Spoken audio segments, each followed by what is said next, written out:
I think the exhibition is really about the intersection between being an artist, being an actress, being a video maker, and being an activist. So the exhibition tries to look at the ways in which Delphine Seyrig, as an actress, started to reflect upon her work, on her profession, and what it means in terms of the femininity that she's performing. She said numerous times herself that she was an actress by profession, but this enabled her also to encounter other women and enabled her to understand that she has a privileged position in the society by having a visibility. So the video, in a way, was for her a means to give voice to those that don't have voice usually. So minorities, women, all kinds of groups that struggled for their place in society. And what is also important is that this exhibition tries to understand in what kind of a constellation of relations she worked, what kind of research she was leading together with other women. That's very important also to say. Video was a very young technology in the early 1970s, and the way they used it was for them a way to participate in the struggles of their time. So the video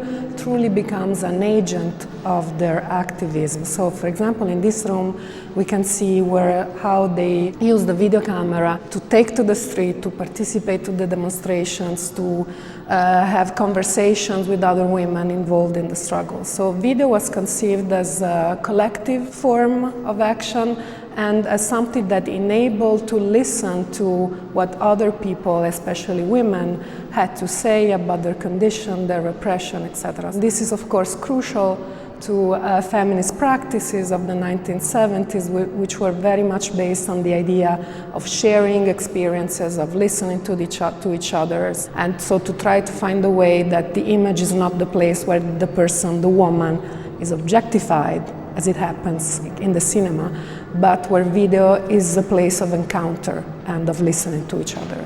The legacy of Les Insoumuses and the legacy of the video projects that these and other women took in the 1970s has been overlooked for too long.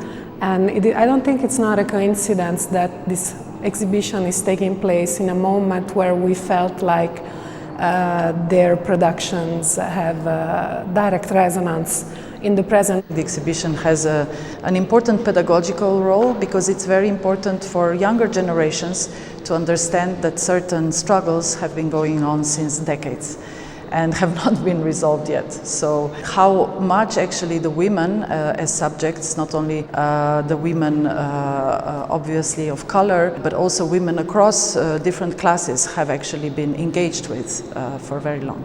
Delphine Seyrig y sus compañeras crean el Instituto Simone de Beauvoir y ello implica que entienden que no es posible la resistencia, que no es posible un cambio social o de prácticas artísticas sin que haya un cambio institucional, sin que haya un planteamiento de otras formas de organización, de otras formas institucionales. La obra de Delphine Seyrig es totalmente de actualidad, es una práctica artística que no ha perdido en absoluto su vigencia a nivel político, pero a nivel artístico, y forma parte de una investigación sobre feminismo, sobre el papel de la mujer en los museos, en la cultura, etcétera, etcétera, que es fundamental para el Reina Sofía.